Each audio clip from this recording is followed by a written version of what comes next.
All right, what's going on, guys and gals? This is Auto Tech. All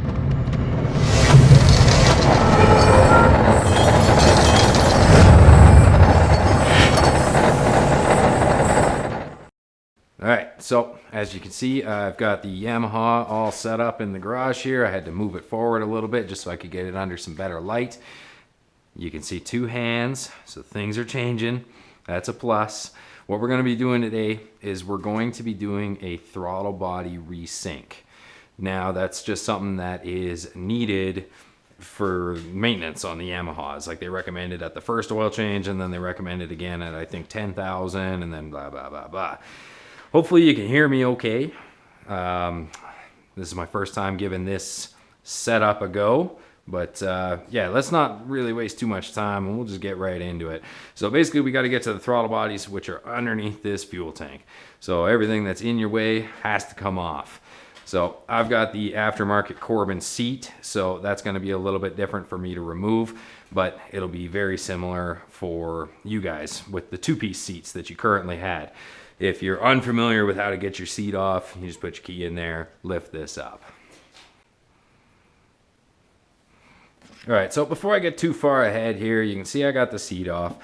Having your service manual or your service Bible, whatever you want to call it, handy would be handy, you know, if you catch my drift there, because sometimes I miss stuff in these videos. Sometimes I do something that isn't always by the book.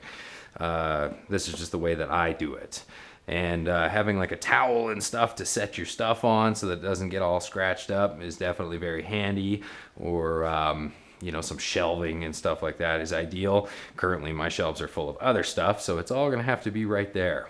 All right, so next up, we've got to take these side fairings off, or the side tank fairings or whatever. You've got your 4mm Allen, 4mm Allen, and then around on the back side you've got 4mm Allen. So we're gonna go ahead and take those out. All right, so if you missed my radiator guard install video where I showed you how to pop these off, they're just one-turn screws, so they're not very hard to get out.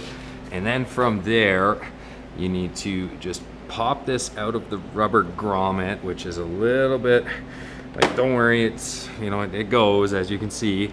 And then you pop the front out, and then there's a hook on the bottom, so don't pull the bottom out. You want to pop that down. And then it's a tight squeeze for me because I have this engine guard on, but it will go. I just have to get it just right. There we go. And then it gives me access to my signal light connector. So I'm gonna get that undone, and then I will put it over in the pile. You know what, I'm gonna show you that connector a little bit better. Hook your thumbnail under that, and then just slightly pop that out. Don't use a screwdriver or anything. You can just get it and it will go. When you start putting screwdrivers in there, that's when you snap those tangs off, and then it's like, oh man, no. Now we need to get this shield off of the fuel tank. So you got 1, 2, 3, 4, 5, 6 4mm Allens to remove this shield here. All right, so just to point this out to you guys, you have the 4 side ones are those one-turn bolts, and then these 2 are actually threaded. So if you come across something where you got like 2 different bolts, you'll be okay. And now this just lifts out. A little bit of patience and finagling. All right, so next up, now we need to get this other fairing that is off of the gas tank. And the way that you do that is you take out this 4mm Allen, this 4mm Allen, this 4mm Allen, this 4mm Allen, and then you have this push clip, which is just a Phillips screwdriver. So right about now, at this point, you've got all these in your hand. This is probably the point where you realize, wait a second, they're all different. And I thought they were all 4mm Allens, so I didn't pay attention to where any of them went. All right, well, remember this spot here and go back to it if you need to. The short black one up there. Then you've got these 2 with the collars. Those go into those grommeted holes. And then the one long one that is threaded the whole way up is the one that goes into the tank. So now to get this off, you're going to lift that, pop the top out, and oh, make sure you pop your signal light connector through there, and ta-da! Now we take this carbon fiber loveliness off. It's a 4mm Allen right here, which I already loosened just for speeding up sake. Now, this is popped in at the front here, so we're going to pop that out gently. There we go. Okay, and then there is a hook so this kind of comes down like this. So just carefully hold the bottom. There we go. As you can see, there is the hook right there, the hook right there. So going back in, it'll be a little bit interesting. So now this service Bible isn't super clear, and it doesn't exactly say. So I've got these these brackets, which are just over here, and I'm looking at it and I'm like, do I take this one out and then the whole bracket should come up, or do I take these two off and leave the bracket right there? So I'm gonna try it one way, and if it doesn't work out, you guys know not to do it that way. That's the whole thing here, is we share information. Okay, so my way did turn out to work. I took those two 10mm out, took that bracket off. Then I took the two 4mm Allens out of here, and then I took the two 10mm out of here so that I could basically, you know, get rid of that out of my way. And then I took those two 10mm out on this side and took that bracket off.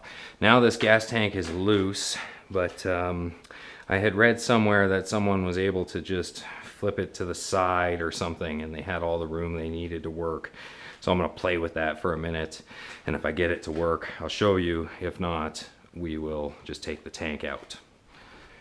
All right, so I've played around with this a couple of times here, and it seems like these two hoses are kind of preventing me from being able to turn it around. Those look like vent hoses, so I'm going to unhook those. It's just these two like squeeze together hose clamps. So I'm gonna unhook those, and then I'm gonna see if I can turn the tank around from there. Okay, I did it. So these were those two hoses that I was talking about, and this is exactly what I mean about squeeze together hose clamps. So if you stuff your hand up in there, you can squeeze them. You know, you can see I can do it right here, and then you just twist them a little bit, get them off. Kind of keep them, you know, this is the one that was on the right nipple, this is the one that was on the left nipple. French fries are gonna eat that up. And then you pick the tank up and come left, like counterclockwise with it. And as you can see, I still have the electrical connector hooked up and the fuel line hooked up. And there's no kinks whatsoever in this fuel line. So this is good, because the whole thing is you have to hook the fuel line and connector back up anyways in order to run it to sync your throttle body. So now you've avoided dumping any fuel, anything like that. So this was a good tip that I had come across. Oh boy, look at that, eh? That's a little bit of a scratch. Jeez. Now we need to remove this air box, and this right here is your ECU or ECM, whatever you want to call it. If you're planning to send it out to get tuned at this time, that's a good opportunity, because you're going to have it out anyways. What you got to do is you got to pop these wires out of these hooks and then lift up on these tangs and push it from this side. Do not pull on those wires, and there should be enough room. There's just enough room to get that ECM out. And we'll hang that off to the side for now. Don't bang this around or anything like that. Like once we get this box back off, we'll move this over. To get this air box off, you gotta switch to a 5mm Allen, and you're gonna hit these bolts up. There's 1, 2, and 3. From what I understand, unless you're replacing your filter and the gasket or whatever that's in there, don't take this cover off because apparently the seal has to be replaced. Like it's like a one-time use or something like that. I can't 100% confirm that. That's just kind of what I was told. So you don't need to, you know, screw around with that to get that off. So leave the Phillips screws alone. So I almost screwed up. You have to get that 1, 2, 3. The 3 hose clamps on the throttle bodies, and they are a 4mm Allen. Hopefully my socket fits in there. Nope, it does not. I'm gonna switch it up here. All right, so I switched it up to a ball-headed 4mm Allen socket. This isn't a, you know, like you absolutely don't need this. I just have these, well, because I'm a mechanic for work and it makes life handy. But you could use a Allen key and get in there because these are not very tight at all. Like I basically crack it loose a couple times there, and then I end up just using my fingers to loosen it anyways. And don't forget that there are 3 in total. All right, so now that you got the 3 bolts out and the 3 hose clamps undone, this should just pop out. There we go, a little bit of love. And yep, okay, we're free. And then there's going to be this hose clamp right here, and pop this hose off. Turns out there's a hose on this side as well. Sorry about that, guys. So we'll take that off, and then we should be able to lift it up a little bit further to get that one underneath once we pop that off. And yep, I was right. Pop that one off. Now you can get it up a little bit higher. Move that hose clamp down a little bit, and then you can pop this hose off, and the airbox will come right out. Now that that airbox is off, be careful you do not drop anything into your throttle bodies. If you do, you gotta get it out. Now, my bike was super clean, so I didn't really have to worry about stuff falling into it. But for you guys, like if you do have like a bunch of gunk or something like that, and it falls in there, you're gonna have to blow it out, use a vacuum and suck it out, something like that. Be very mindful of getting stuff into your throttle body. Zip. And you know, same deal goes for the hoses. Like if you knock dirt into your hoses, you know, oh yeah, my throttle bodies are all clean, but then you fire it up and you suck crap through. So it's like, oh, I just defeated that purpose right there. So be careful. All right, so now you need to get these covers off of these nipples on top of the throttle bodies. Boy, that one down there is going to be a really good time. I can barely get my fingers on it.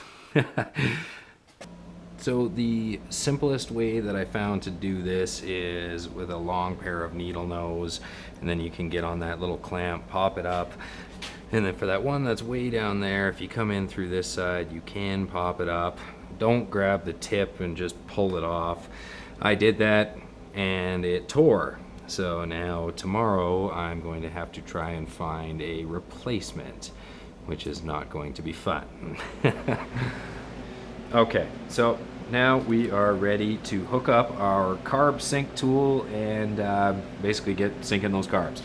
As you can see here, I hope you can see it here, this screw is white. This one is not, this one is not. You're not supposed to adjust the white screw. So we're gonna set that one as number 1. All right, this tool is called the Carbtune Pro. I got it out of a company called Carbtune. They're based out of the UK, so it took a couple of weeks to get here. And as you can see, I've got my hoses hooked up to it, 1 being the reference screw, and then 2 and 3.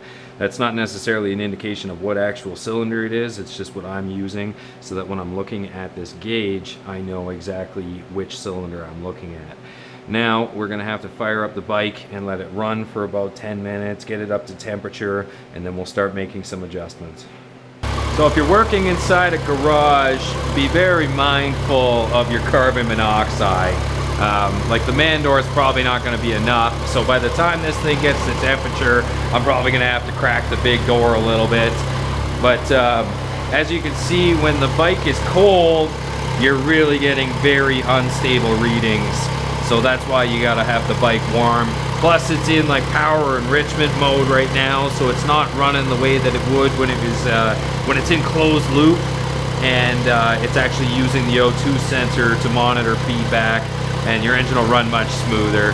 You want your idle, you know, down, you want it stable, because you're not riding the bike when it's cold, right?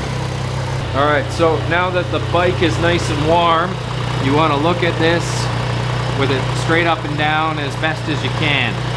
And what you want to look for is where it is, like where you can see it the most, kind of like the average.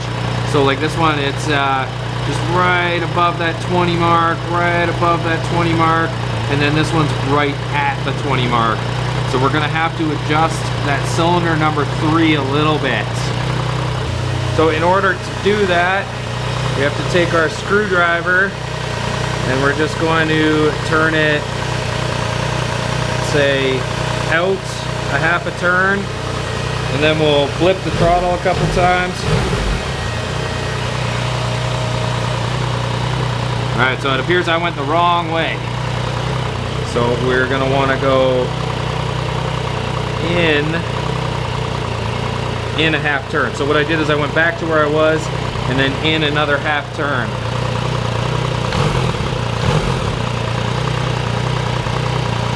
Now we're a touch too high. So I'm going to come out a quarter turn.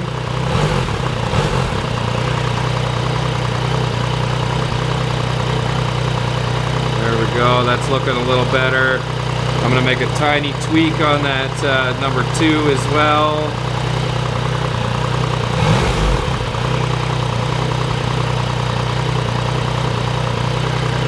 Right on, that's looking pretty even. And then let's see what it looks like off idle.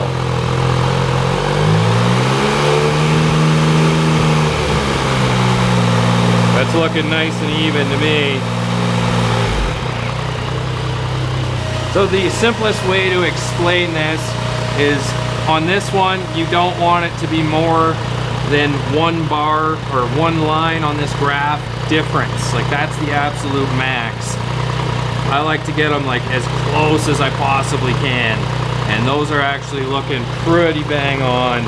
And the reason I check it just off idle is because if I had some sort of just monstrosity difference in the reading, that's going to be a little bit, you know, like that's not good, because most of the life of this bike is spent off idle. So that's looking very good. So now we'll shut the bike down. Ooh, jeez. And yeah, there we go. Those throttle bodies are now synced. So before you go to pop those fittings back on, or those nipple covers, if you're like me and you screwed one of them up, you can get this little pack of 1/8 inch vacuum caps for about $5. So it's not great, but it definitely works. Since I bought a pack of 5 of them, I'm going to replace all of them. The nice thing about going back on is you don't have to deal with this hose clamp. You can just push them on, a little bit of wiggling here and there, especially since they're new caps. They're you know, going to be a little bit stiffer going on, but as you can see right there, it just slid right on.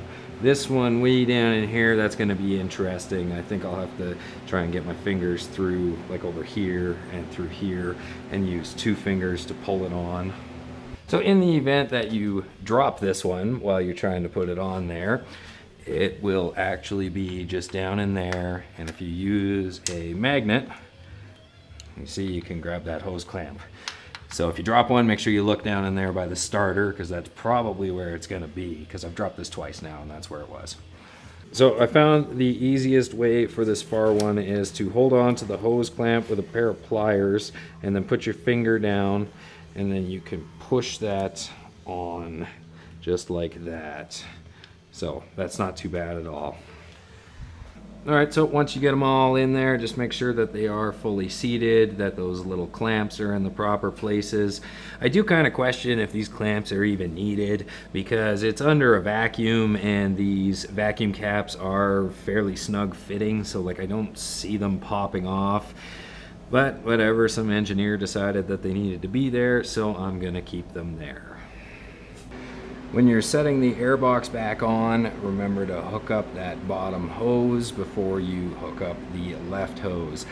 That little yellow dot was lined up with this little tab here, and then put your hose clamp back in place, and then we're going to be ready to kind of set this back down, making sure that these boots seat on the throttle bodies.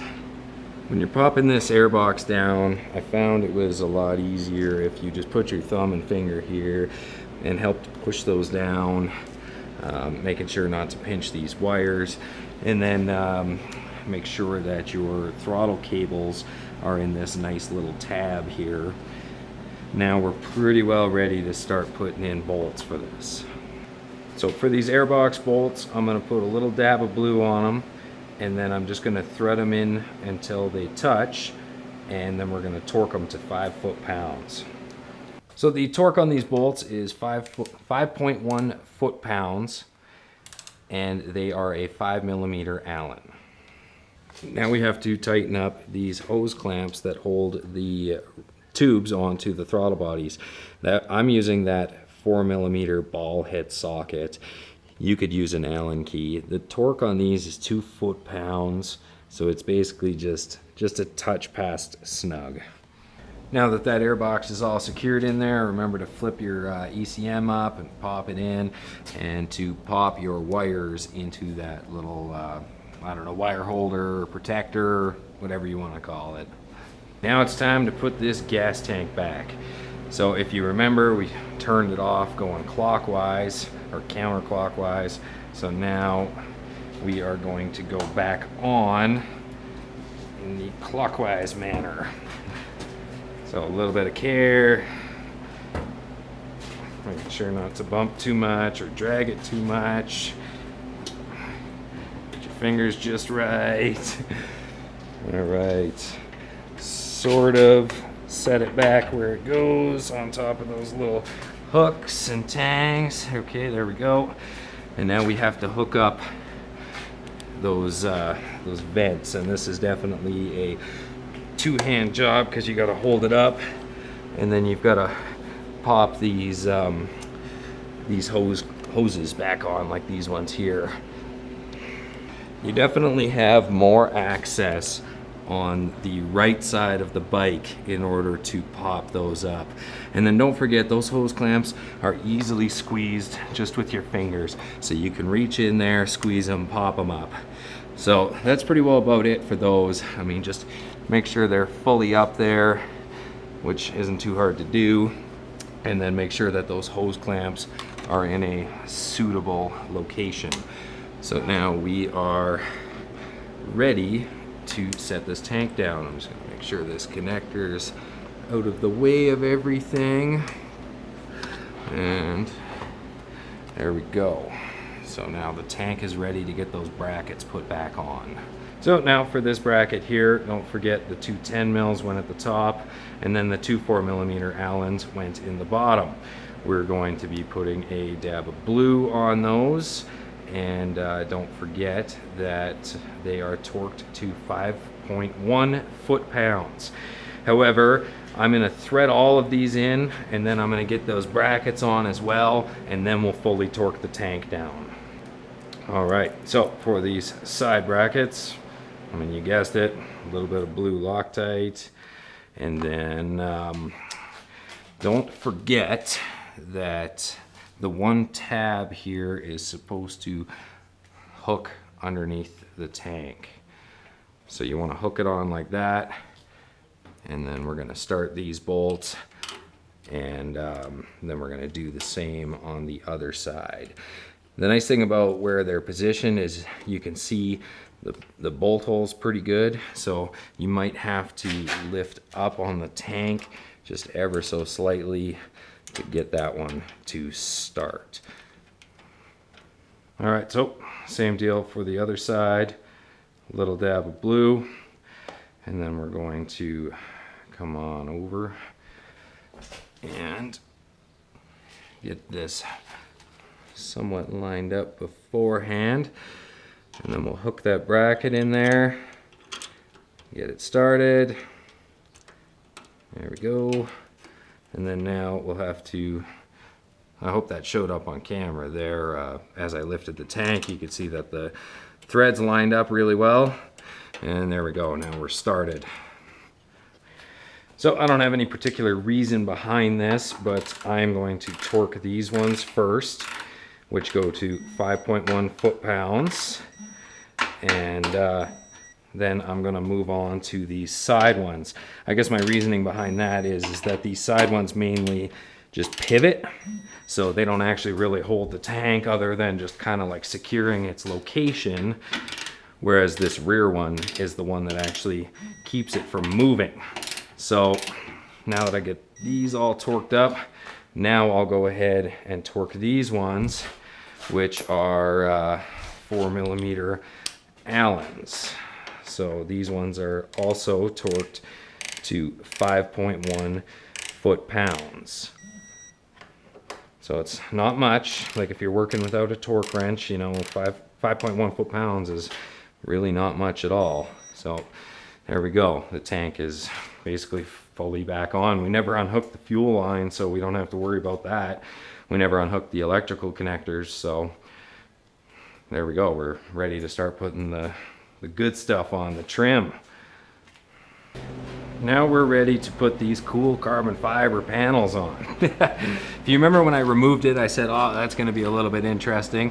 The best thing to do is kind of hook that, and then if you look in here, let's see if the light will show it. You can see where that hook sorta is. So just look through, and then you'll get it there, and then you want to slide it forward. So now we're hooked in the hook. Good English. And then we come to the front here where that grommet is, and then we're going to pop that in. So now this is fully popped in there. And then we're going to take the bolt, which has a little dab of blue on it, of course. And now, I hate to admit this, but I forgot to bring my inch-pounds torque wrench home, or like my low one. The torque on these bolts is 3 foot-pounds. Like it's like 2.9 foot-pounds, so it's not much. So just hold your ratchet like a screwdriver and just basically like it's a real technical term for it, but it's not much torque at all. Like it's less than you put on these. And if you can see, like it's really not a very secure spot, or not secure, but like a beefy spot. So you definitely don't want to be like reefing on this and have it strip out on you by any means, because I bet you that would cause a rattle and it would be very annoying. Now I had already done this side just to kind of figure out that little bit of a technique, but again, this bolt is just 2.9 foot-pounds. So now these panels are on. All right, now we're ready for the front side panels. So don't forget, you have a little hook here and a little hook here on the tank, and you're also going to have to put your signal light harness through there. So gotta watch that camera on my head. But yeah, the simplest thing I found was kind of start that, and then we're going to focus on getting that started. And there we go. And then we're gonna have to just kind of work it in a little bit, like get it to kind of pop into place. It seems like I'm kind of missing something here. Not sure why that bottom's not popping in. There's no hooks on the bottom there, so oh, it's probably up here. Oh, there we go. And then okay, there's a little tab right there as well. So, oh, now I lost my electrical connector. There we go. There we go. Come on now. Get out there. There we go. I said there we go about 16 times there, and it finally went. It listened to me. So we can go ahead and just take that little push clip and pop that into place, and to reinstall that, just push it in. Now you've got your assortment of different screws. Hopefully you didn't forget where they were. If not, I mean, I'll show you exactly where they go anyway, so no big deal. Okay, so the screw that is threaded all the way goes up into this one. Then the two with the shoulders on them go here and here. I should have used the socket for this, but I'll just set that there for now and I'll tighten it up in a second. This black one does not need any blue Loctite because it's like just the style of the threads, and that goes up into here. Now the torque on all of these is not much. Again, it's the 2.9 foot-pounds. You know, I wish I hadn't forgotten that. That's smaller size torque wrench, the lower one, but you know, lesson learned, right? So again, you're just going to kind of hold your ratchet like a screwdriver, and you're just going to give it a little bit of a That's the technical term I'm going to go with here on that. So, why isn't that one starting? Why you no start? Oh. If you're having trouble starting that one, it's probably because you're pushing this panel in. So if you just kind of hold that panel like that, there we go. There we go. That's going a little better. So again, just snug that up to the 2.9 foot-pounds, which is not much. And then this one is 1.1. So this one's basically just touched down. Like I'm literally just using like 2 fingers on this because that's not much at all.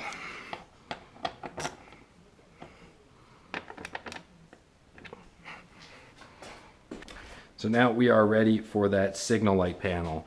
And don't forget, you've got a hook that you're going to have to contend with. And if you're like me, you've got this engine cage, so it slightly gets in your way a little bit, but it's not the end of the world.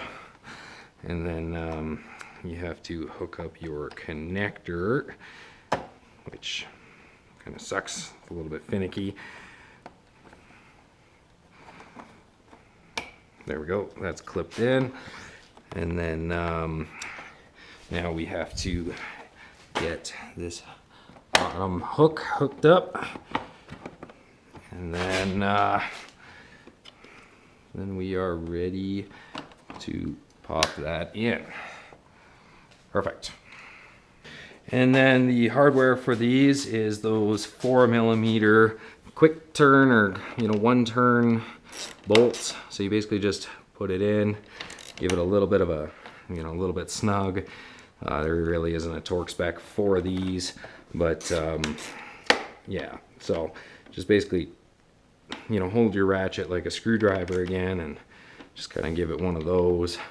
So you got the 2 on the front, and then you have the one that comes up on the back side here.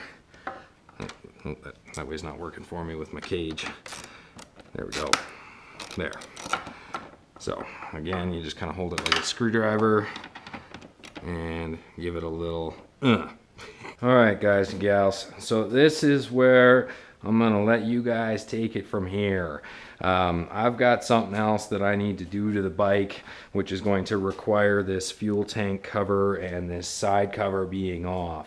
So it's the exact same as the other side.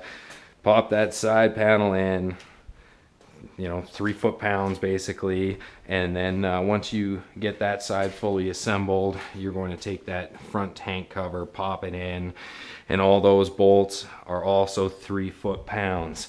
Now I'm talking about all the bolts for this, right? So basically everything else that you got to bolt on is 3 foot-pounds or the 1-turn connectors for this. Then pop your seat on and make sure your lights work, make sure everything's good and proper, that you didn't pinch anything, leave anything unplugged. And there you have it. There is your throttle body syncing on an FJ-09 or Tracer 900, FZ-09, or I think even that XRS 900. So it's really not a hard process. If you weren't dicking around with a camera, filming, stuff like that, like you could probably do it in a little over an hour, hour and a half maybe. Really nothing to it. And the amount of money you'll save just by doing it yourself will cover your cost of tools. That Carbtune Pro was like 120 bucks shipped to my door. And then from there, you just need a ratchet, extension, a 4mm, 5mm, and a 10mm flathead screwdriver and a Phillips screwdriver, a couple of assorted pliers. So your toolkit is very basic when it comes to this. So I think around here they're charging $500 to do that service. And as you can see, there's really nothing to it. And sometimes I wonder, like I always wonder this, because like this brand new bike basically, like it's got like 2,200 kilometers on it. Are they even doing it? You know, like, or are they just like, most of the time they only require a minor tweak, we'll get it next time. That's the gamble you take, taking it into a shop. At least now I know everything is done right. And that makes me feel happy inside. Let me know if you guys have any tips or tricks, something that I could have done easier. Hopefully the fuel tank turning to the left kind of helped you guys out so that you didn't have to play around with those lines or anything like that. Hopefully you like this new two-hand setup here. I know I keep going back to my phone and stuff in some of the things just because I'm running that app where I can turn it on and off. Makes life a lot easier. But make sure you hit that subscribe button, and thanks for taking the time and watching.